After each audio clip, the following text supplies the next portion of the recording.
আমাদেরকে বলেছে নিচের সমস্যাগুলো থেকে সমীকরণ গঠন করে সমাধান করো। অর্থাৎ আমাদেরকে সমস্যাগুলোকে সমীকরণ আকারে প্রকাশ করতে হবে, এরপরে সমাধান করতে হবে। তাহলে এখানে কি বলেছে, প্রথম সমস্যাটিতে আমরা দেখতে পাচ্ছি বলা আছে কোন সংখ্যার দ্বিগুণের সাথে 5 যোগ করলে যোগফল 25 হবে। বলেছে কোন সংখ্যা, তাহলে যখন আমরা জানবো না তখন আমরা কি ধরে নিব, এক্স ধরে নিব। তাহলে আমরা কি লিখবো, ধরি সংখ্যাটি কি এক্স। তাহলে কি বলেছে, প্রশ্ন মতে আমরা কি লিখতে পারি, বলেছে কোন সংখ্যার দ্বিগুণের সাথে, অর্থাৎ আমরা যেহেতু সংখ্যাটিকে এক্স ধরেছি তাহলে কি হবে, এক্স এর দ্বিগুণের সাথে কত যোগ করতে হবে, 5। তাহলে কি বলেছে, এক্স এর দ্বিগুণের সাথে 5 যোগ করলে কত হবে বলেছে, 25। তাহলে আমরা সমীকরণ গঠন করে ফেললাম। তাহলে বুঝতে পারছি কোন সংখ্যা দ্বিগুণের সাথে 5 যোগ করলে যোগফল 25 হবে। এখান থেকে আমরা এক্স এর মান বের করব। তাহলে আমরা এখান থেকে কি লিখতে পারি, বা 2x equals 25 minus 5, বা 2x equals কত হবে, 20, বা x equals আমরা কত পাবো, 20 divided by 2। তাহলে সুতরাং x equals to কত পাবো, 2 দ্বারা ভাগ করলে 1, এখানে 10। তাহলে সুতরাং x equals 10। তাহলে আমরা কি পাচ্ছি, সুতরাং সংখ্যাটি 10। একইভাবে দ্বিতীয় সমস্যাটি যদি আমরা দেখি, কি বলা হচ্ছে, কোন সংখ্যা থেকে 27 বিয়োগ করলে 27 বিয়োগ করলে বিয়োগফল -21 হবে। তাহলে একইভাবে সংখ্যাটিকে আমরা কি ধরবো, x। তাহলে প্রশ্ন মতে আমরা এখানে কি লিখতে পারবো, প্রশ্ন মতে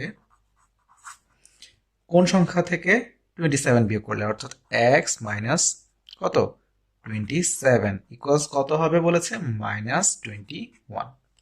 তাহলে বা আমরা কি করব, একদম সহজভাবে x কে রেখে বাকি সংখ্যাটিকে পক্ষান্তর করব। তাহলে কত হবে, -21 প্লাস 27। তাহলে আমরা কি পাচ্ছি, -21 প্লাস 27 অর্থাৎ কত, 27 থেকে 21 গেলে 6।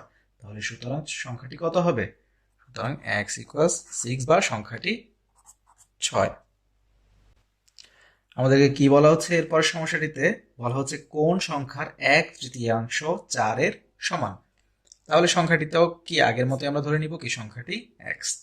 তাহলে বলা হচ্ছে কোন সংখ্যার 1/3, 1/3 মানে কি 3/1। তাহলে প্রশ্ন মতে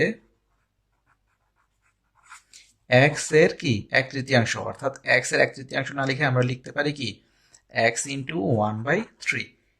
তাহলে 1/3 সমান কত হবে বলেছে, 4। এটিকে আমরা কিভাবে লিখতে পারতাম, x ডিভাইড বাই 3ও লিখতে পারতাম, একই কথা, কোনো সমস্যা নেই। তাহলে আমরা কি লিখতে পারি, এখানে যেহেতু ভাগ অবস্থায় আছে কি হয়ে যাবে, গুণ হয়ে যাবে। তাহলে x ইকুয়ালস আমরা সরাসরি লিখতে পারি কত, 3 ইন্টু 4 অর্থাৎ 12। তাহলে সুতরাং x ইকুয়ালস টু 12, বা সংখ্যাটি কত, 12।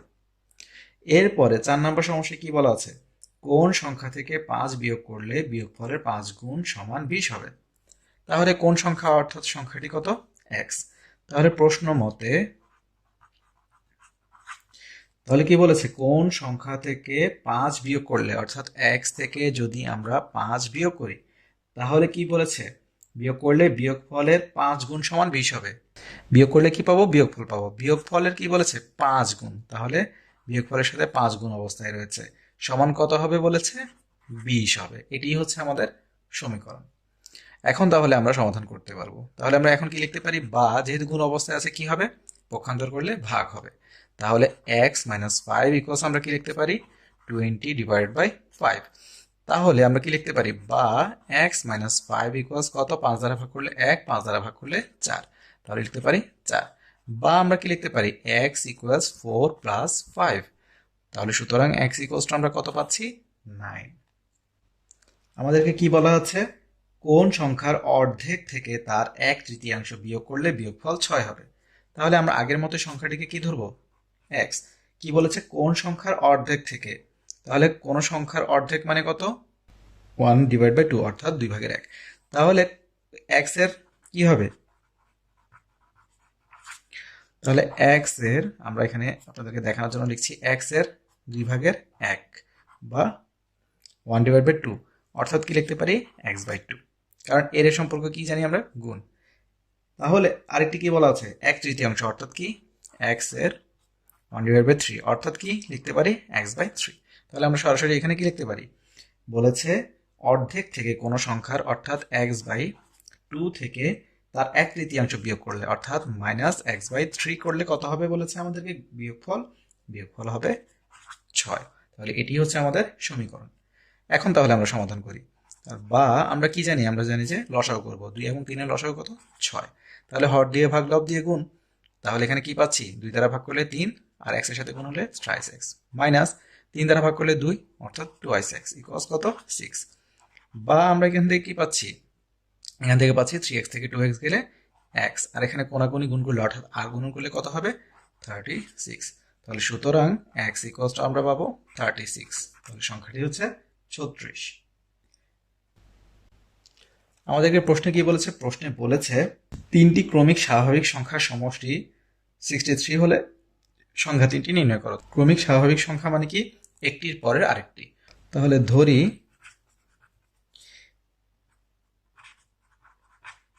একটি সংখ্যা x, তাহলে সুতরাং ক্রমিক স্বাভাবিক সংখ্যাগুলো কি কি হবে,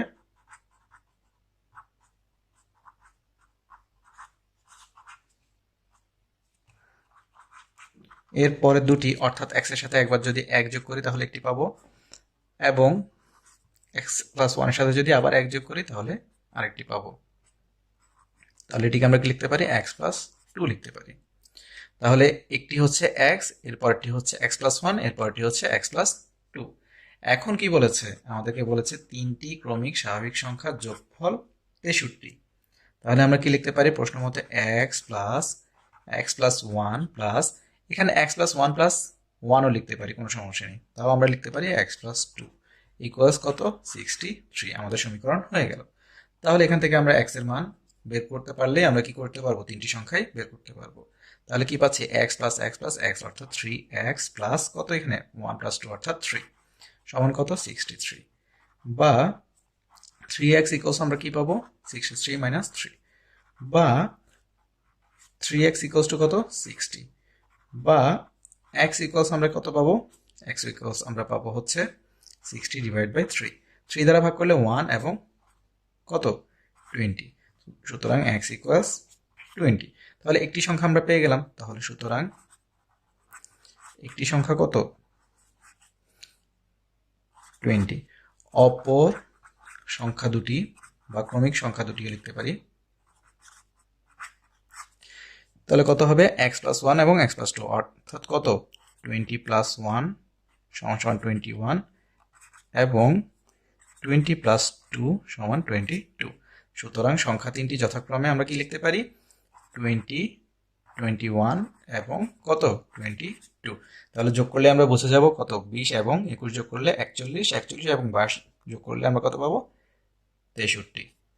আমাদেরকে কি বলা আছে, বলা আছে দুটি সংখ্যার যোগফল 55। তাহলে আরেকটি কি বলা আছে, এবং বলা আছে বড় সংখ্যাটির 5 গুণ ছোট সংখ্যাটির 6 গুণের সমান, সংখ্যা দুটি নির্ণয় করো। আমরা কি করতে পারি, আমরা এখানে দেখতে পাচ্ছি বলা আছে দুটি সংখ্যার যোগফল 55 এবং কি বলা হচ্ছে বড় সংখ্যাটি 5 গুণ ছোট সংখ্যাটির 6 গুণের সমান, সংখ্যা দুটি নির্ণয় করো। তাহলে আমরা কি করতে পারি, আমরা ধরতে পারি, ধরি ছোট সংখ্যাটি কি,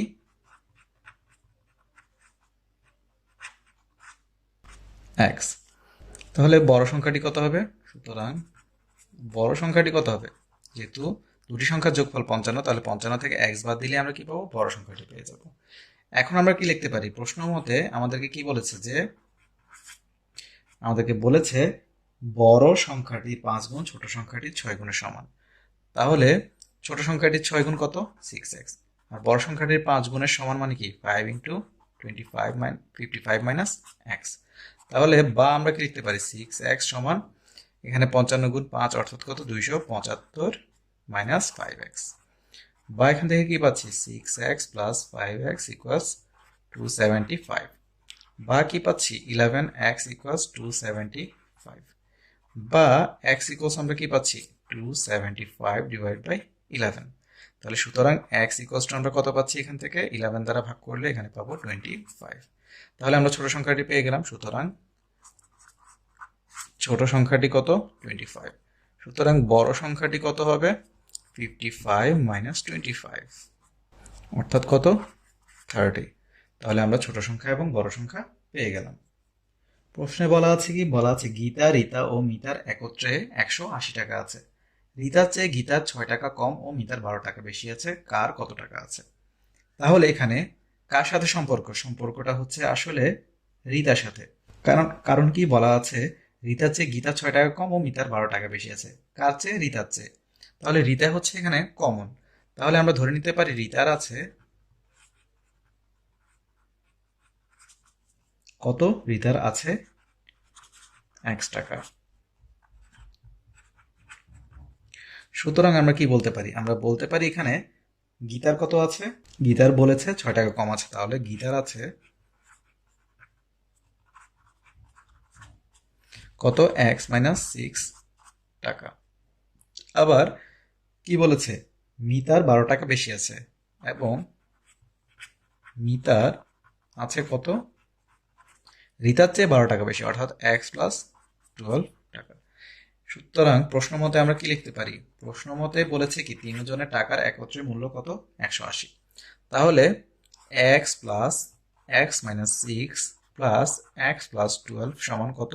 180। বা আমরা এখন কি লিখতে পারি? x অর্থাৎ 3x, আর এখানে কত? 12 - 6 অর্থাৎ +6 সমান 180। বা আমরা কি পাচ্ছি? 3x = 180 বিয়োগ কত? 6। বা 3x = আমরা কত পাচ্ছি? 174, 174। সুতরাং বা দিয়ে আমরা আরেক লাইন বাড়িয়ে করি, x = কত? 174/3। বা আমরা এখন কি লিখতে পারি? সুতরাং x = এখানে যদি ভাগ করি 3 দ্বারা, তাহলে এখানে প্রথমে আসবে কত? এখানে আসবে 5, এরপরে আসবে 2, অর্থাৎ 258। অর্থাৎ আমরা পাচ্ছি কত? 58। সুতরাং তাহলে এখন মানগুলো পেয়ে গেলাম। সুতরাং x কাকে ধরেছি? রিতার। তাহলে রিতার আছে 58 টাকা। তাহলে গীতার আছে কত? 58 - 6 টাকা, অর্থাৎ কত? 52 টাকা। এবং মিতার আছে কত? আমরা পাচ্ছি 58 + 12 টাকা, অর্থাৎ কত? 70 টাকা। তাহলে আমরা তিনজনের টাকায় পেয়ে গেলাম 58, 52 এবং 70। সুতরাং গীতার হচ্ছে 52, রিতার হচ্ছে 58 এবং মিতার হচ্ছে 70। প্রশ্নে কি বলেছে? বলেছে একটি খাতা ও একটি কলমের মোট দাম 75 টাকা। খাতার দাম 5 টাকা কম ও কলমের দাম 2 টাকা বেশি হলে খাতার দাম কলমের দামের দ্বিগুণ হতো। খাতা ও কলমের কোনটির দাম কত? তাহলে এখন কি বলেছে? খাতা ও কলমের মোট দাম 75 টাকা। এই ধরনের একটি সমস্যার সমাধান আমরা এর আগে করেছি। তাহলে আমরা ধরে নিচ্ছি ছোটটির দামই আমরা প্রথমে 1 ধরার চেষ্টা করব সাধারণত। তাহলে এখানে কোনটির দাম কম হওয়ার সম্ভাবনা রয়েছে? কলমের। তাহলে আমরা যদি ধরি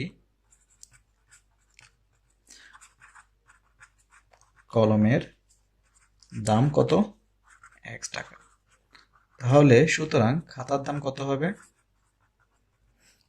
কত? 75 - x টাকা, কারণ মোট দাম থেকে আমরা কলমের দাম বাদ দিলে খাতার দাম পেয়ে যাব। এখন প্রশ্ন মতে আমরা কি লিখতে পারি? আমাদেরকে কি বলেছে? আমাদেরকে বলেছে খাতার দাম যদি 5 টাকা কম হয়, তাহলে খাতার দাম হচ্ছে 75 - x। এর থেকেও যদি 5 টাকা কম হয়, যদি কম হয় তাহলে কি হয়? এবং কলমের দাম 2 টাকা বেশি হলে, কলমের দাম 2 টাকা বেশি, অর্থাৎ কলমের দাম হচ্ছে x, তাহলে x+2। যদি 2 টাকা বেশি হয় তাহলে কি হতো? খাতার দাম কলমের দামের দ্বিগুণ হতো। তাহলে খাতার দাম কলমের দামের 2 গুণ হতো। তাহলে আমরা পেয়ে গেছি খাতার দাম কলমের দামের 2 গুণ। এখন তাহলে বলেছে খাতা ও কলমের দাম কোনটি? এখন আমরা সমাধান করতে পারবো। তাহলে বা আমরা কি লিখতে পারি? 75 থেকে 5 চলে গেলে 70 - x, এখান থেকে পাচ্ছি 2x + 4। বা কি পাচ্ছি আমরা? আমরা এখান থেকে পাচ্ছি এই যে এই xটিকে ওদিকে নিয়ে গেলে কত হবে? 2x + x। আর এখানে আমরা আগে পরে করে লিখছি। আর এখানে এই 4টি এপাশে আসলে কত হবে? -4, অর্থাৎ 70 - 4। এখানেরটাকে আমরা এখানে লিখলাম, এখানেরটাকে এখানে লিখলাম, একই কথা। বা তাহলে কি পাচ্ছি? 3x = 66। তাহলে বা x = কত? 66/3। 3 দ্বারা ভাগ করলে 1, 3 দ্বারা ভাগ করলে 22। সুতরাং x = 22। x কাকে ধরেছি? কলমকে। তাহলে সুতরাং কলমের দাম কত? 22 টাকা। সুতরাং খাতার দাম এবং খাতার দাম কত হবে 75 মাইনাস 22 টাকা, অর্থাৎ কত পাবো আমরা 53 টাকা। আমাদেরকে প্রশ্নে কি বলেছে, একজন ফল বিক্রেতার মোট ফলের 2/1 আপেল, 3/1 কমলা লেবু এবং 40টি আম আছে। তার নিকট মোট কতগুলো ফল আছে? কি বলেছে, আমরা ধরে নিচ্ছি মোট ফল সংখ্যা কত, এক্স। এখন কি বলেছে, তাহলে মোট ফলের 2/1 আমরা জানি, আগেও করেছি 2/1 অর্থাৎ আমরা লিখতে পারি x/2। অংশ কত, আপেল রয়েছে, তাহলে এত অংশ হচ্ছে আপেল। তাহলে আপেলের পরিমাণ লিখবো আমরা x/2। আবার কমলা লেবু হচ্ছে 3/1, তাহলে আমরা x/3 লিখতে পারি, তাহলে x/3 হচ্ছে কমলা লেবু। এবং কি বলেছে, 40টি আম রয়েছে। তাহলে বলেছে মোট তার নিকট কতগুলো ফল রয়েছে। তাহলে এই তিনটি যোগ করলে আমরা কি পাবো, মোট ফল সংখ্যা পাবো। তাহলে প্রশ্ন মতে x/2 plus x/3 plus 40 equals কত, x। তাহলে এখান থেকে আমরা কি করতে পারি, x মাইনাস এগুলোকে এক পাশে নিয়ে আসলে x/2 মাইনাস x/3 ইকুয়ালস আমরা 40 লিখতে পারি। আমরা এক লাইন এদিক সেদিক করে লিখলাম, অর্থাৎ আমরা কিভাবে লিখতে পারতাম, 40 equals x minus x/2 minus x/3 এভাবে লিখতে পারতাম। তাই আমরা কি করেছি, সম্পূর্ণ এই পাশটিকে এখানে লিখেছি এবং এই পাশটিকে এখানে লিখেছি। তাহলে আমরা এখন কি লিখতে পারি, বা আমরা জানি কি করব, লসাগু করব। 2 এবং 3 দ্বারা গুণ করলে হবে 6। তাহলে এখানে কি পাচ্ছি, কিছু নেই মানে মনে মনে 1, তাহলে 1 দ্বারা ভাগ করলে কত হবে, 6 হবে। তাহলে 6 ইন্টু x অর্থাৎ 6x মাইনাস এখানে কত পাবো, ভাগ করলে 3 অর্থাৎ 3x মাইনাস এখানে কত পাবো, 3 দ্বারা ভাগ করলে 2 অর্থাৎ মাইনাস 2x ইকুয়ালস 40। তাহলে বা আমরা এখানে যোগ বিয়োগ করে ফেলি, এখানে কি পাচ্ছি, আমরা এক লাইন বাড়িয়ে করি 6x minus minus 3x minus 2x অর্থাৎ minus 5x divide by 6 equals 40। বা আমরা এখন কি পাচ্ছি, 6x থেকে 5x গেলে x, আর এখানে আর গুণন করলে অর্থাৎ 40 ইন্টু 6 অর্থাৎ কত হবে, সরাসরি 240 আমরা পেয়ে যাচ্ছি। অর্থাৎ আমাদের মোট ফল সংখ্যাকে আমরা x ধরেছিলাম, তাহলে x এর মান বের হয়ে গেছে। সুতরাং মোট ফল সংখ্যা কত হবে, 240টি। প্রশ্নে বলেছে পিতার বর্তমান বয়স পুত্রের বর্তমান বয়সের 6 গুণ। 5 বছর পর তাদের বয়সের সমষ্টি হবে 45 বছর। পিতা ও পুত্রের বর্তমান বয়স কত? তাহলে আমরা ধরে নিচ্ছি পুত্রের বর্তমান বয়স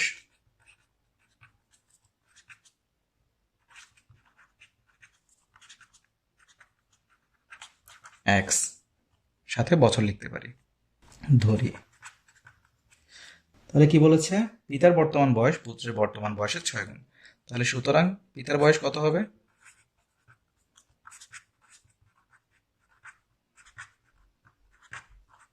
পুত্রের বর্তমান বয়সের 6 গুণ অর্থাৎ কত, 6x। এখন কি বলেছে, 5 বছর পর তাদের বয়সের সমষ্টি হবে 45। তাহলে আগে আমরা বের করি 5 বছর পর তাদের আলাদা আলাদা বয়স কত হবে। 5 বছর পর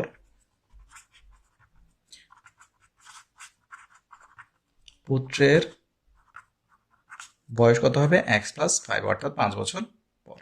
এবং 5 বছর পর পিতার বর্তমান বয়স কত, পিতার বয়স কত হবে, 6x প্লাস 5। আমাদেরকে প্রশ্নে কি বলেছে, আমাদেরকে প্রশ্নে বলেছে 5 বছর পর পিতা এবং পুত্রের বয়স হবে কত, 45। তাহলে এখান থেকে আমরা বের করতে পারি। তাহলে প্রশ্ন মতে x plus 5 plus 6x plus 5 সমান কত, 45। এখান থেকে তাহলে আমরা x এর মান বের করব, বা 6x প্লাস x অর্থাৎ 7x, এখান থেকে পাবো 5 প্লাস 5 অর্থাৎ 10 সমান কত, 45। বা আমরা কি পাচ্ছি, 7x ইকুয়ালস 45 মাইনাস 10। বা কি পাচ্ছি, 7x ইকুয়ালস 35। বা x ইকুয়ালস কত পাচ্ছি, 35 ডিভাইড বাই 7। সুতরাং x ইকুয়ালস টু কত পাচ্ছি, 7 দ্বারা ভাগ করলে 1, এখানে 5, তাহলে 5। তাহলে 5 x কাকে ধরেছি, পুত্রের বয়সকে। তাহলে পুত্রের বর্তমান বয়স 5 বছর এবং পিতার বর্তমান বয়স তাহলে কত হবে 6 ইন্টু 5 বছর, অর্থাৎ কত পাবো আমরা 30 বছর। আমরা পুত্র এবং পিতার বয়স পেয়ে গেলাম। এরপরে আমরা কি দেখতে পাচ্ছি, বলা আছে লিজা ও শিখার বয়সের অনুপাত 2:3 বা 2:3। তাদের দুইজনের বয়সের সমষ্টি 30 বছর হলে কার বয়স কত? তাহলে এখানে আমরা কি বলতে পারি ধরি সাধারণ রাশি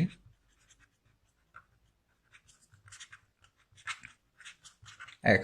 এটি কেন লিখলাম, কারণ হচ্ছে অনুপাতে আমরা মূলত আসলে বুঝি কি বেশিরভাগ সময়ে যে দুটি অনুপাতে নিশ্চয়ই কোনো একটি সাধারণ রাশি রয়েছে যা দ্বারা তাদেরকে কি করা হয়েছে, ভাগ করা হয়েছে, অর্থাৎ লঘিষ্ঠকরণ করার জন্য।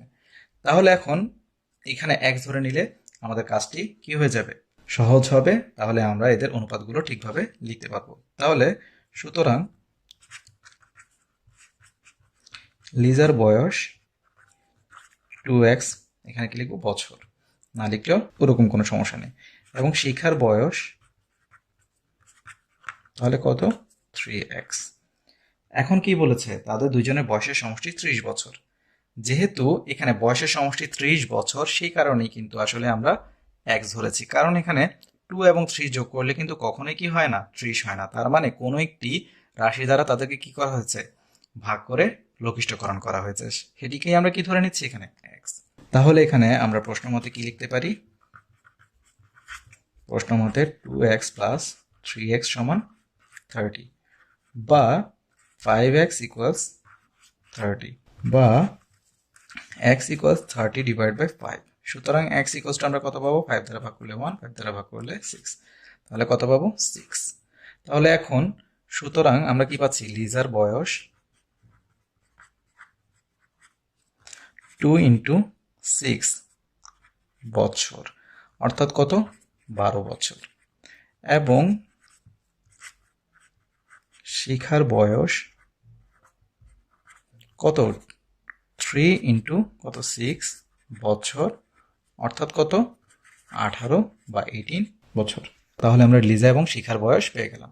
প্রশ্নে বলা আছে একটি ক্রিকেট খেলায় ইমন ও সুমনের মোট রান সংখ্যা 58 বা 58। ইমনের রান সংখ্যা সুমনের রান সংখ্যা দ্বিগুণের চেয়ে 5 রান কম।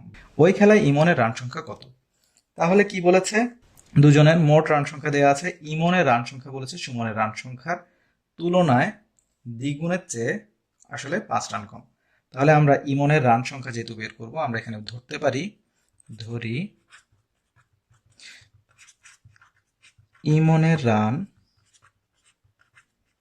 সংখ্যা কত, আমরা ধরে নিলাম x। তাহলে সুমনের রান সংখ্যা কত হবে সেটি আমরা বের করব। তাহলে সুমনের রান সংখ্যা কত হবে,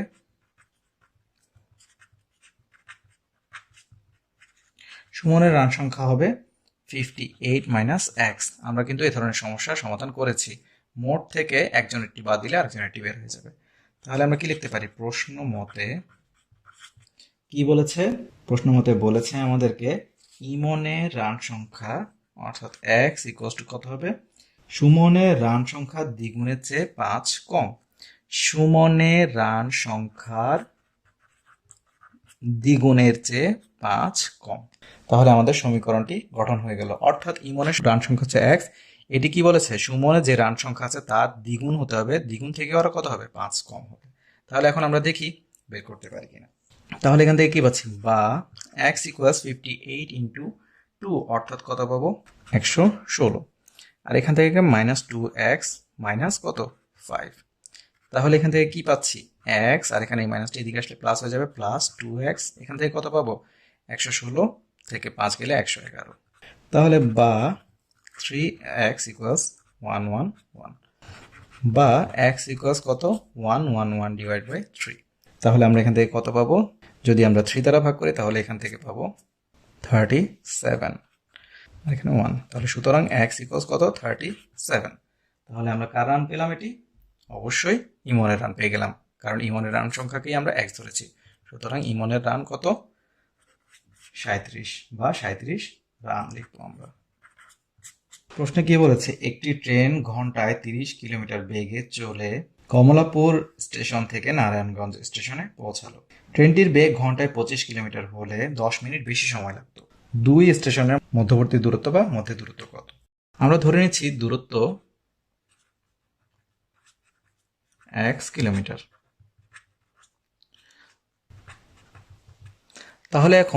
তাহলে আমরা ধরে নিলাম দূরত্ব x কিলোমিটার।